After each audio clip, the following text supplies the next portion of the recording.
بسم اللہ الرحمن الرحیم۔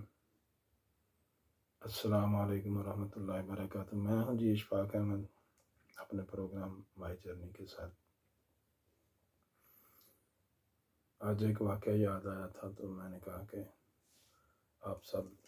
دوست احباب کے ساتھ بھی شیئر کیا جائے۔ میں ایک دن اپنی سرکار کے روبرو حاضر تھا تو میں نے سوال کیا کہ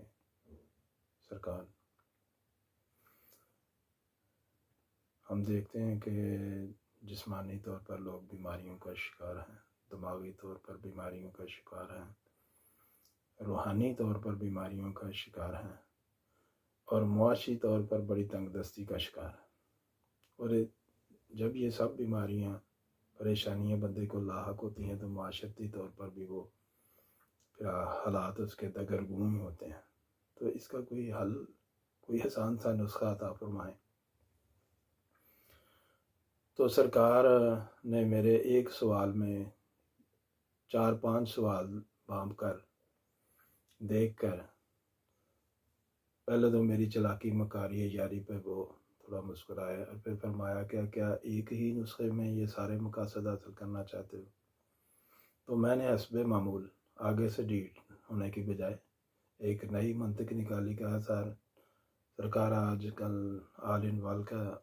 ون کا دور ہے۔ کوئی چیز لینے جائے نا تو اس پہ لکھا ہوتا ہے آل ان ون۔ واشنگ مشین پہ بھی لکھا ہوتا ہے وہ کپڑے دھوتی بھی ہے، سکھاتی بھی ہے۔ اور پرنٹر لینے جائیں تو آل ان ون اس پہ بھی لکھا ہوتا ہے، اس میں پرنٹر بھی ہوتا ہے، کاپیئر بھی ہوتا ہے، اسکینر بھی ہوتا ہے، حتیٰ کہ فیکس بھی اس میں ہوتی ہے۔ تو سرکار مسکرانے لگے اور فرمایا کہ اس کے لیے نا یہ سنو کہ انسان کے جسم میں نا ایک دل ہوتا ہے، اور دل کی سب سے زیادہ اہمیت ہے۔ اگر دل کو درست کر لیا جائے تو ہماری جسمانی، دماغی، روحانی، معاشی اور معاشرتی صحت بڑی بہتر ہو سکتی ہے۔ میں نے عرض کیا کہ جناب دل کو درست کرنے کے لیے کیا کرنا پڑے گا؟ تو سرکار نے فرمایا کہ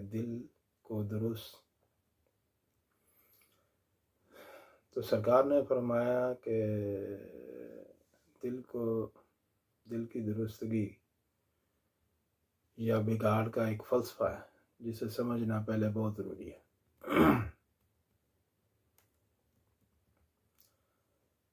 تو فرمانے لگے کہ جس کی سمجھ میں یہ فلسفہ آ گیا اور اس نے اس فلسفے کو اچھی طرح سمجھ کر اس پر عمل شروع کر دیا تو اس کی زندگی ہمیشہ کے لیے سفل ہو جائے گی، آسان ہو جائے گی، آسودہ، مطمئن اور پرسکون ہو جائے گی۔ اور وہ انسان جو اس فلسفے کو سمجھ گیا اور اس نے عمل شروع کر دیا، وہ 1-2 نہیں، سینکڑوں نہیں، لاکھوں کروڑوں انسانوں میں افضل ہو جائے گا۔ اور ہو سکتا ہے کہ اگر وہ اس عمل پر دوام اور استقامت اختیار کرے تو انسان درکنار دیگر مخلوقات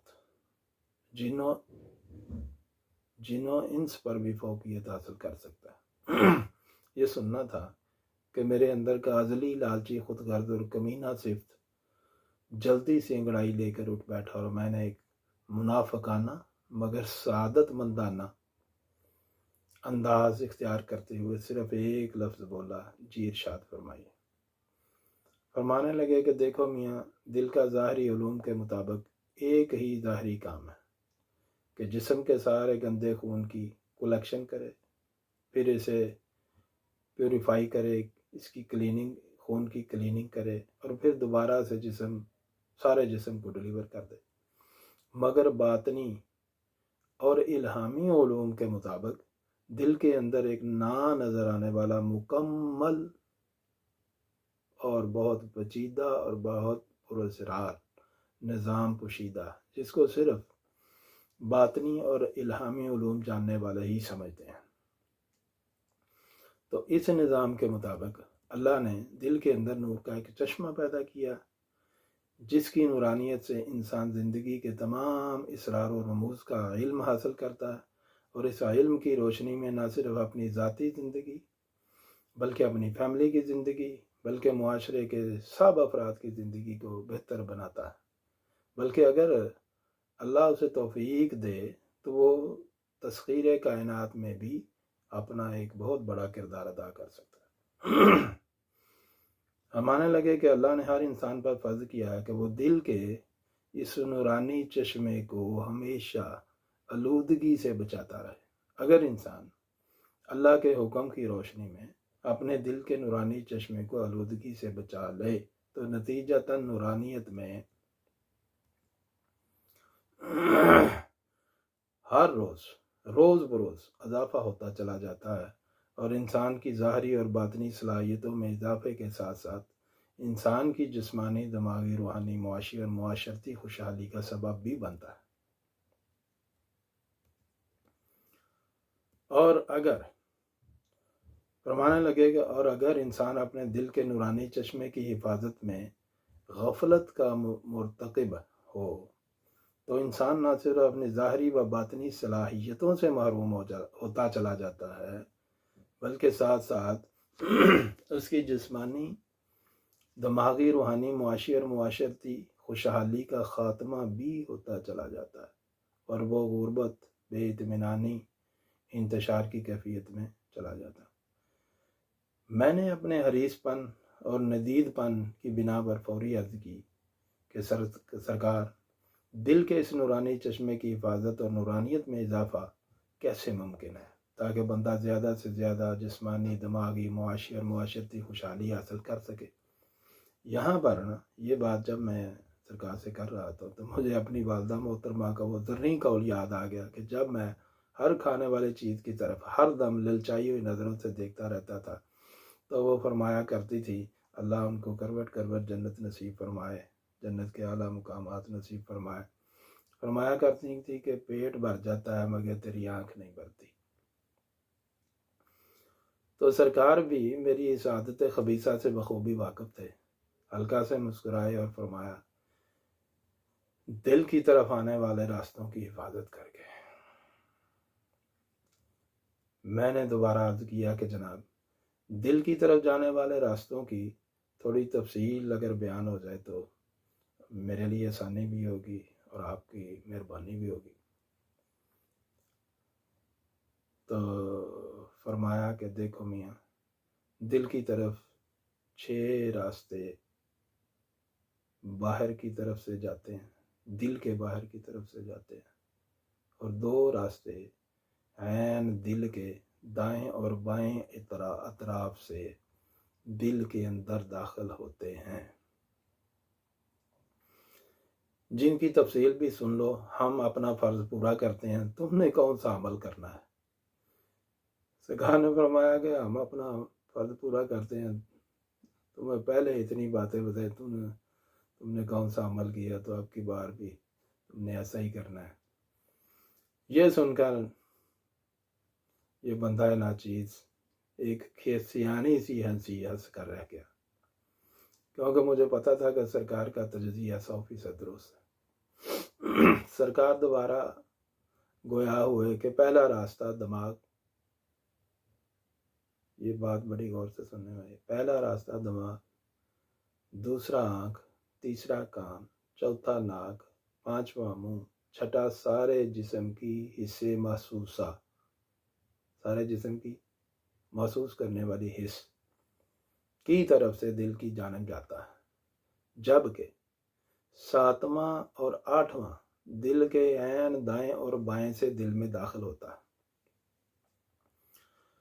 اب مجھ جیسا موٹی بوسیدہ اور آلودہ عقل رکھنے والا انسان یہ پر حکمت اور انتہائی نرم و نازک علمی اور حکمتی موشگافیاں بلا کیسے سمجھ سکتا، مگر اپنی حریصانہ عادت سے مجبور شخص اس نیت سے میں یہ سب سننا چاہتا تھا کہ چلو تھوڑی سی معلومات ہی صحیح اگر مل گئیں اور ذہن نشین ہو گئی تو عام عوام میں ایسی اعلیٰ حکیمانہ گفتگو کر کے روب شوب ڈالا کروں گا، اور رندوں میں کانا بن کے وقتی طور پر کوئی جھوٹا پروٹوکول انجوائے کروں گا۔ تو اس نیت سے میں خاموش رہا تھا کہ سرکار حسب عادت اپنی بات اس وقت تک جاری رکھیں جب تک وہ بظاہر مجھے مطمئن نہیں کر لیتے، اور میں مطمئن ہونے کا جھوٹا اعتراف جرم نہیں کر لیتا۔ فرمایا کہ دیکھو میاں، دماغ سے سوچ کی پاکیزگی یا سوچ کی گندگی،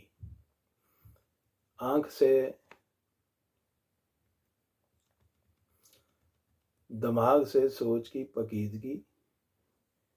یا گندگی، آنکھ سے بصارت کی شرم یا بے شرمی، کان سے سماعت کی حیا یا بے حیائی،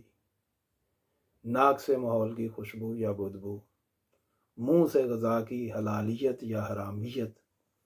جسم اور جسم کے سارے اعضاء سے محسوسات کا جمال یا گناہ کا وبال ہمہ وقت ہر انسان کے دل میں باہر سے داخل ہوتا رہتا ہے۔ میں یہ باتیں سن کر بہت حیران اور پریشان تھا کہ ایسی باتیں، مطلب میں نے اپنی ذات کی حد تک میں بتا رہا ہوں کہ میں نے ایسی باتیں نہ کبھی کسی سے سنی تھیں، نہ کسی کتاب میں یہ پڑھا تھا۔ تو میرے لیے یہ بڑی عجیب بات، حالانکہ میں بچپن سے ہی اس لت میں گرفتار تھا کہ مطالعہ کی مجھے بڑی عادت تھی اور بڑا شوق تھا، لیکن یہ باتیں نہ میں نے سنی تھی نہ پڑھی تھی۔ مانے لگے کہ بائیں طرف سے گناہ کا وبال، نہ محسوسات کے ذریعے گناہ کا وبال ہر وقت ہر انسان کے دل میں باہر سے داخل ہوتا رہتا ہے، اور اندر عین دل کے دائیں طرف سے فرشتے کا الہام، اندر سے دل کے عین دائیں طرف سے فرشتے کا الہام، اور بائیں طرف سے شیطان کا وہم اور وسوسہ دل کے اندر انجیکٹ ہوتا رہتا ہے۔ یہاں ایک فرق ہوا، محسوس کریں کہ جب انہوں نے باہر کے 6 راستوں کا ذکر کیا تو انہوں نے کہا کہ دماغ سے، آنکھ سے، کان سے، منہ سے، ناک سے اور محسوسات سے 6 چیزیں انسان کے دل میں داخل ہوتی ہیں، اور جب فرشتے کا الہام اور شیطان کے وہم اور وسوسے کی بات کی تو کہا انجیکٹ کا لفظ استعمال فرمایا۔ اس کی پھر تھوڑی سی تشریح بھی فرمائی کہ انجیکٹ اس لیے کہ اللہ نے نبی کریم صلی اللہ علیہ وسلم کی زبان مبارک سے ہمیں یہ پیغام پہنچایا کہ دل پہ، ہر انسان کے دل پر ایک فرشتہ اور ایک شیطان مقرر ہوتا ہے۔ فرشتہ الہام اور شیطان، فرشتہ تو اپنی قدرت سے جو اللہ نے اسے عطا فرمائی ہے دل کے اندر انجیکٹ کرتا ہے، اور ابلیس اپنی، حضور نے فرمایا کہ اس کی نکیلی چونچ ہے جس کے ذریعے وہ، جیسے ہم نیڈل کے ذریعے انجیکٹ کرتے ہیں بدن کے اندر کوئی دوائی وغیرہ، تو وہ اپنی نکیلی چونچ کے ذریعے جسم دل کے اندر اپنا وہم اور اپنا وسوسہ انجیکٹ کرتا ہے۔ صاحب کمال مقربین، جو اللہ تعالیٰ کے صاحب کمال مقربین بارگاہ لم یزل ہوتے ہیں، ان کی یہ صفت ہوتی ہے کہ وہ زبان سے جو بیان کرتے ہیں حال سے اس کی لائیو مووی بھی سننے والے کو، دیکھنے والے کو دکھاتے جاتے ہیں، تاکہ سننے والا اپنے کالے کرتوتوں کی تباہ کاریاں جو اس کے دل کے اندر ہوئی ہیں وہ بھی دیکھتا جائے، شرماتا جائے، تاکہ اسے توبہ کی، اللہ کے حضور شرمندگی، توبہ کی توفیق نصیب ہو اور راہ راست پر آ جائے۔